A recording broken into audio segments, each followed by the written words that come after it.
I am heading to a one-nighter gig in Bismarck, North Dakota. The name of the venue is 1603 Main Events. It's a one-nighter. I've done it before. It's a really pretty place. They give you free food. That's always a plus. Robert Brill is meeting me at my house, and then we're going to go pick up Grant Winkles at his house. And then we head off. It's six and a half hour drive, and then we come right back the next morning. Here comes Brill. Brill's like the Dennis Miller of Minneapolis comedy, which I mean as a compliment. Hey, how's it going? Good. This car has been very well maintained. Oh, thank you. I appreciate that. Yeah. 254,000 miles on it. Dang. You look stylish. Thank you. Well, I wanted to match the car. Did you know Grant Winkles was coming with us? No. I kind of suspected, but I also... I didn't either until yesterday. I arranged when we're going to meet with you, and then I get a message from Grant. And he goes, hey, are we carpooling tomorrow? And I go, I was not aware that we had a gig together. Grant Winkles. What's up? The MC, host. Hey. Say hi to the world. Hello, world. You're the MC. You're coming with... Whole show's in here. Yeah, baby. Do you consider yourself a political comic? I consider myself a comic that talks about politics. I did a gig in Sioux City, Iowa, last weekend, and the guy that booked me told me that there was a guy that was a regular, and he specifically did not come because he heard they booked a political comic. And it's like, not that, he didn't even know what side I'm on. Like, he didn't watch any clips. He just heard, like, oh, politics? Like, I can't. That's not... I mean, he probably assumed, and not wrongly, that a Minneapolis comic would have certain leanings. Yeah. But I think if he'd taken the time to, like, watch any actual clips, it's not like I'm on a soapbox or anything. I'll talk about issues, but... When did you start doing political comedy? Like, did you, right from the get-go, were you interested in doing it, or was it something that you crafted and learned over the years? I was interested from the get-go. I think part of it's just the struggle writing-wise, because I think initially I tried to maybe bite off more than I can chew with talking about issues and stuff, without really getting a sense of what the audience thought of me, without really having any, like, establishing jokes of here's who I am, this is what I'm about, this is what I do. And I learned that you have to connect with people first and buy yourself some goodwill, and then they'll go with you on stuff. So, maybe you don't open a set with mass shooting stuff. Save it for the first 20 minutes in. You do some relatable stuff, and then you don't open with shooting. I always look at it as it's a pile of credits. Like, yeah, just like you said, you do some jokes, and you it's like a little pebble. You put a few pebbles into this pile, then you have the ability to go the other way. Absolutely, yeah. And earn that credit to go the other way. Because, yeah, if you come right out of the gate, they haven't established whether they like you or not. Exactly, yeah. And sometimes people just hear political anything and they shut down. Oh, yeah, or religious, or like Jesus. Yeah. I have a bit on Jesus, and Becky, my fiance, was in the back of the room, and then after my set was done, they were in the bathroom or whatever, and this one guy was like, oh, I thought it was really funny until he talked about Jesus. Like, that, the bit itself it's not even making fun of Jesus, just the fact that I said him. You don't get to get touchy. He's Voldemort. You can't say his name. Grant, do you ever go near politics as a comic? Oh, by the way, there's another person in the back seat. I don't know if you saw him. Hello. No, I'm not. I don't think I'm good enough yet. It's kind of exactly. I'm afraid of the pitfalls. My goal in comedy is I want people to leave feeling good, and a good political comic can do that. But I don't know that I have the resources, knowledge-wise, to navigate that and to make people leave feeling good. I might have them leave being like, what is that guy? What's his problem? Yeah, well, I mean, I think part of it's just kind of spreading the ridicule around. So, like, if you're just going up there and shitting on Trump the whole time without taking at least a few shots at the left, then if you're in a crowd that's made up of everybody, then yeah, I think the conservatives might leave being pretty pissed at you. I mean, sometimes they're I don't know, you gotta stick to your guns, and if some people don't like you, they don't like you, but I think the ones that will like you will respect the fact that you said it. What are you doing? Stretching. Will you buy me one of these skulls or something? Oh, God. There's so many gas stations with skulls and knives.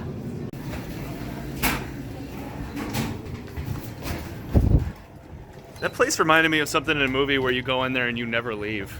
So the itinerary says we have to do an hour. No, it says 105 minutes. A typical show is 90 minutes, usually. That's what most people, 15 for the MC, 30 for the feature, 45 for the headliner. But we need to do, instead of 90, we need to do, they're very specific, 105 minutes. They've made it very clear. They put actually very important. All caps. So they're going to be tired by the end. So... Well, that's why I was offering doing a little bit more time, because that way you'd still be doing the set that you wanted to have. Or like not having to do that last, like not having to carry that weight of taking them from 50 to 60. Yeah, because I'm trying to think of like their energy level. Yeah. Why don't, okay, you do 20, you do 35, I'll do 50. Right? Does that that works? Yeah, that's 105. That's, yeah. Okay. Do you want? okay. What's your opinion? Do you want to do 30 or do you want to do 35? Be honest. I don't care. I think part of it just depends on the crowd. Like if it's a hot crowd and it's a blast, yeah, I wouldn't mind doing 35. But I mean, I can easily just do 30. It doesn't matter. I mean, how about I do 15 then, and then you can do 35. I feel like this is Abbott and Costello right now. Stopping in Valley City for gas. Still on the drive to Bismarck. 6.5 hours. I think the reason we stop in North Dakota so much is just to have something to break the monotony of North Dakota, just to say that we did something. Did you get gas already? I prepaid. Oh. Do you know how gas works? You just prepay and it magically appears in your... No, I was waiting for you to do. I didn't know if you were doing a thing or not. Oh. Hey man, this is real life. Yeah. Just let it all hang out. All right, sweet. Let your Cheez-Its hang out. In case you wonder what, being a comic is, it's not all just glorious trying to make strangers laugh while drinking. There's also the behind the scenes. It's riveting, isn't it? It's not working.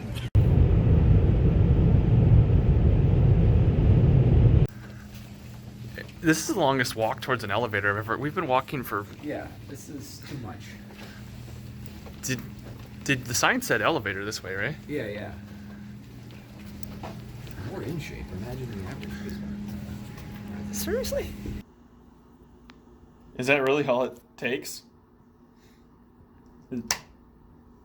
Is it summer now?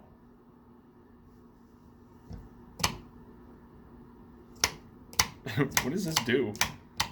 I'm in the hotel at 6:30, got time for a 45-minute nap, and then we meet in the lobby at 7:15 to go to the show, which starts at 8.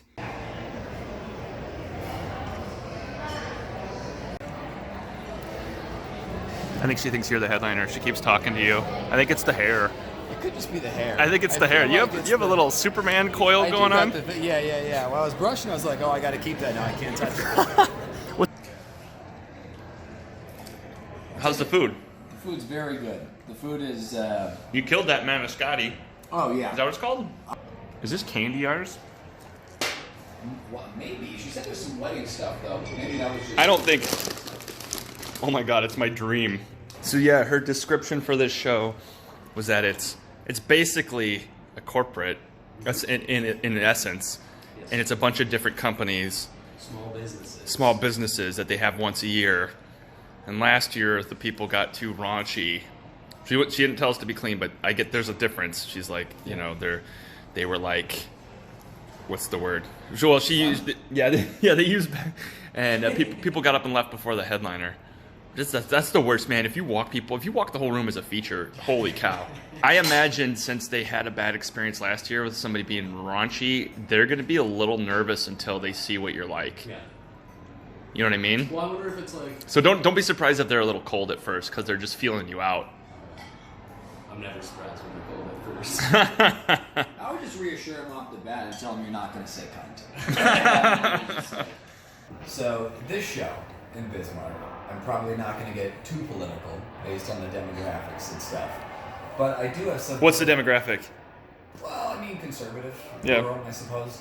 I'll try one or two and see how it goes over. But the fun thing is that on the albums, I do have some pretty hard political bits. And so I always get a kick out of when I sell them after the show. And then people are like, yeah, we love it. And then they get to like track 8 and they're like, fuck this libtard. Throw it out the window. But like, I got your money, so... Let me see the track listing. That one's not as bad. This one's got like abortion, global warming, and stuff on the... Politics, God, and Government, Cops/Priests. John Lennon, Wisconsin. Pro-life billboards. Yeah. Voter ID. Yeah, we'll see how Russian spies.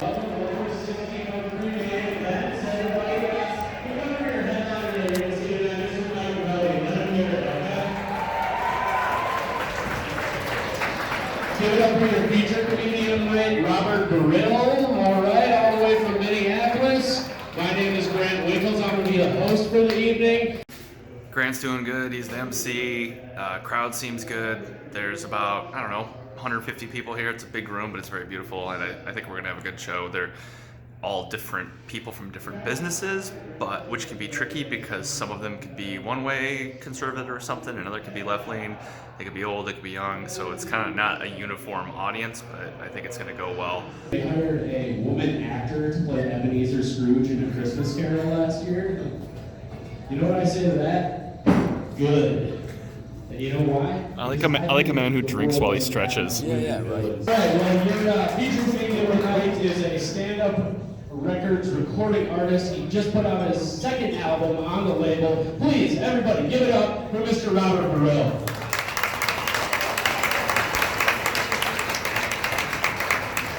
How do you feel about your set? Pretty good. Yeah. Like I said, they were a little bit chattery at the beginning, but it's a holiday party, so Did you I'm not gonna hold that against you. Did you feel any difference between certain parts of the room because they're different groups? Yeah, it did. It felt like I wasn't really hitting in the back of the room. It's really deep. People complain about hosting a lot, and that would upset me. As a open micer because I wanted that work. And after I've started hosting, I've realized why it's tough and why people complain about it. But what I was saying is that it has taught me so much about doing comedy, and like biting the bullet is difficult, but you were talking about it on the car ride here.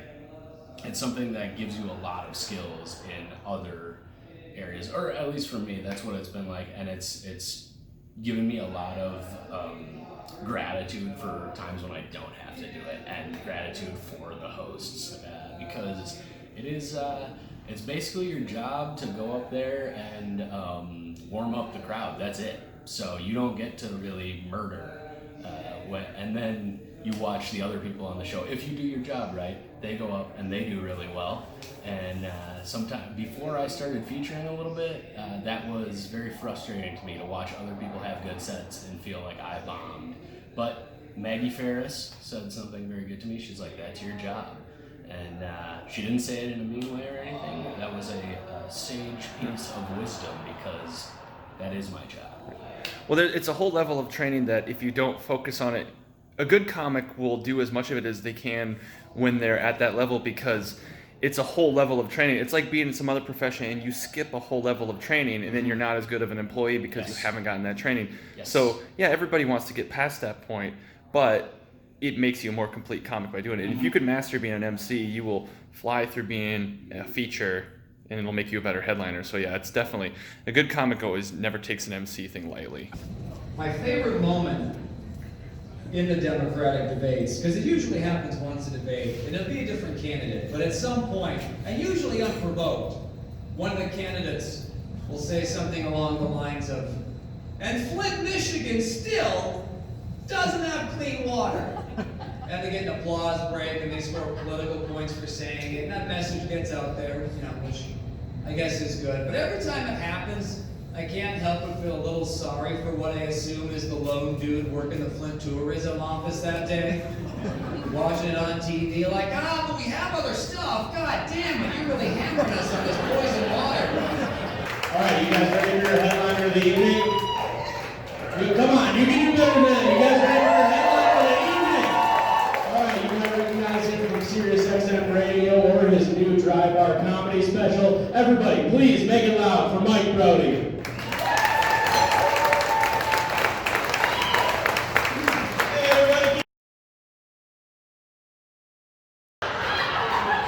Guys, I'm Mike Brody. You're fantastic. Thank you so much.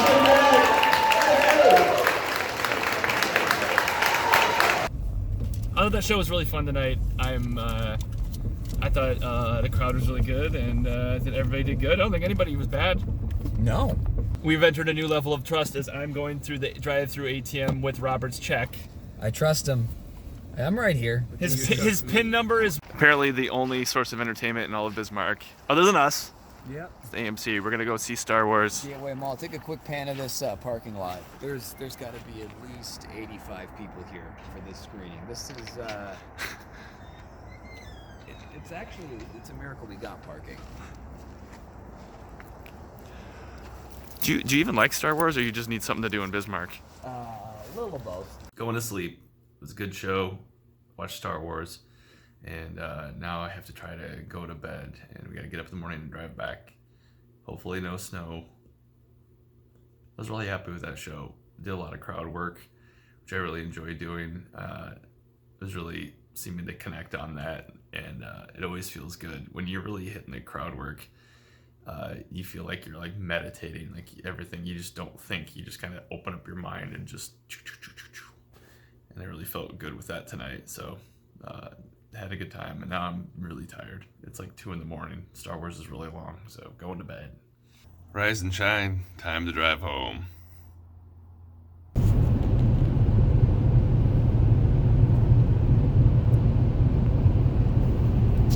Then I was watching. Obviously, I was watching your set, and you talked about Flint. Yep. And then I noticed you did do what you mentioned before. Is like you bring up a political topic, but then you're making fun of something that's not really about the politics. It's more about the absurdity. Yeah. Of something. Because I opened that bit by saying how like I'm watching the Democratic debates, and then I just kind of let that sit there and see where they're at.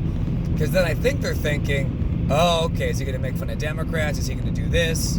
And then I, just giving them room if someone is going to shout something out so I can get a read. And then if they just stay quiet, like, okay. And then I do the bit, and then it's just poking fun of the fact, like, how hard it would be to work in the Flint tourism office.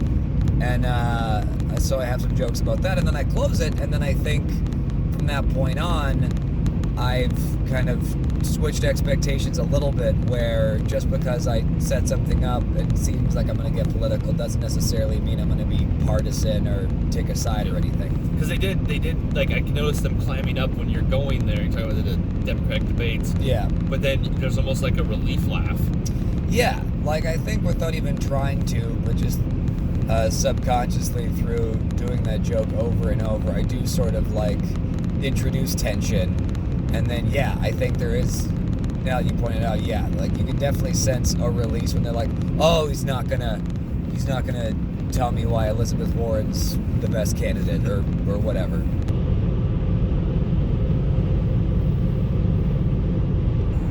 I feel like I travel so much, and a lot of times I have to get up early. I feel like I knocked 5 years off my life in the grand scheme of things. Just not getting good sleep. I've never been a good sleeper. I always have circles under my eyes. I'm totally fine. I mean, other than that time that we did that drive, when we drove, we did a gig in Mitchell, South Dakota, and then we had a gig in eastern Michigan, UP. The next night, which was the worst routing I've ever. I don't know what I was thinking. We'll go to South Dakota this way. Michigan. And we did that, and then we literally drove all night, and then you're one of the very few people that's ever driven my car on a road gig. By necessity, I think. By necessity. There was no way I was going to be able to drive 14 hours overnight. And I hate driving at night because then you really get sleepy. Like that feeling of it's 4 a.m, you're like, wake up, it's the worst. Yeah. I think we checked into that hotel in Michigan with enough time to get 6 hours of sleep maybe. And then it was showtime, and then got back in the car and then back to Minneapolis because I had a flight to catch. Yeah, there's so many times where I've gotten 3 hours of sleep and then gone. But I don't know. What am I gonna do? My car has 254,874 miles on it, and it's I got it in 2014. We're stopping at McDonald's. We got an hour and a half left. Grant was asleep the whole time. How you doing? Feel good? Feeling great, yeah. Feeling great. Grant, you said 3 words the whole drive. Do you hate us? No, I don't hate you at all. Just told you I was bad at getting up in the morning. I slept for the first 4 hours. Yeah. Is that hard? Man, Is that man hard of a being the few guy in the words. back seat? Yeah. No, I don't mind it at all. I'm pretty quiet in general, so. Yeah. I'm just crazy. I'm like an old pro at driving on 3 hours of sleep. That's why I We'll look get like, there. That's why I look like shit all the time. Enjoy the sleep while you have it now. Yeah. No, like, cause then he'll be the grizzled guy that's used to three. Just call me grizzled. Experienced. You know, you got a beard. A beard's coming in. Grizzled doesn't necessarily mean a bad thing. It means seasoned, well seasoned, like a steak. All right, we're here back in Minneapolis. We did it. We made it. All right, well, thanks for doing the gig. Good job. Thanks for having me. Keep watching. Oh, high five. Oh, we're doing the yeah, Thelma yeah, and Louise thing. Oh yeah, Thelma and Louise. All right. See you. I'm not that fat. It's just a bad angle. I have to lose weight. Later. Bye. Made it back to Minneapolis from Bismarck, North Dakota. Had a really great time. Beautiful room. Comics all did great. Really painless gig. Got free food. I'm all about it. Check out my Dry Bar Comedy special at the link below. Also check out MikeBrody.com. It has links to my YouTube and Instagram and Twitter and all that stuff. You can see content and everything. Thank you so much, guys. Please subscribe to this YouTube channel. Thank you so much. Share it with your friends. See ya.